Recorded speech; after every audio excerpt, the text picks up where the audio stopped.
Back. Secretary of State Mike Pompeo says the United States is terminating a 1955 treaty with Iran. That treaty regulates commerce and diplomacy with the foreign adversary.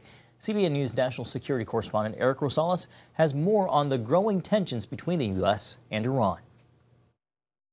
Secretary of State Mike Pompeo held nothing back when he said the move to terminate the 1955 Treaty of Amity was, quote, 39 years overdue.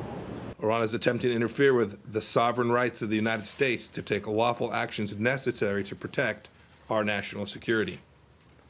And Iran is abusing the ICJ for political and propaganda purposes. Pompeo's announcement came after the International Court of Justice ordered the United States to lift some sanctions affecting imports on humanitarian goods and products to Iran.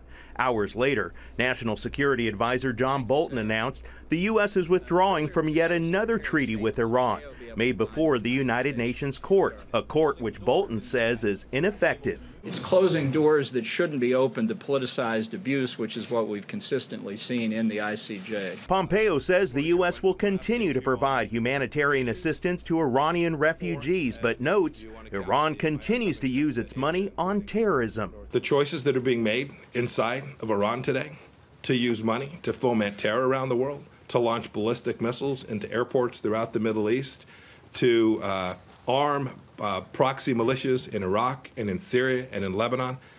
Those are dollars that the Iranian leadership is squandering. So it's a war of words right now. It was a wise move. The U.S. should not let anything impact its sanctions power. Iran policy experts say this is just another diplomatic full-court press by Iran, using a 1950s treaty to isolate the U.S. today. If Iran upheld half of the things that the previous governments prior to the revolution agreed to with the U.S. international community, the country would be much better off than it is today. I truly believe that Pompeo said it best. He said that Iran is worried about the economic sanctions that are going to be coming against it. So the Trump administration plans to implement those sanctions by November 4th. And they also plan to bring those sanctions against all oil sales as well. Right around the corner. That's Eric, right. Iran considers this ruling by the International Court of Justice as a victory, yeah, and it kind of opens this to a Pandora's box in some ways. Yeah, and you know, the famous words of Admiral Yamamoto from Japan saying that they've woken the sleeping dog, and yeah, Iran has America's wide awake right now. So Iran is really using the international court as more of a propaganda, and that's what Bolton was trying to say. It's like we're really going after that, so we really need to take a closer look at that. And then my sources are also saying that we're going to actually look at some of the other agreements that were made within that court as well. So that could actually spell even more sanctions, not just for Iran, but for maybe other countries. Well, about 30 seconds left. First, you had the Iran deal that we pulled out of, and now you have this. It looks like Pompeo is really upping the pressure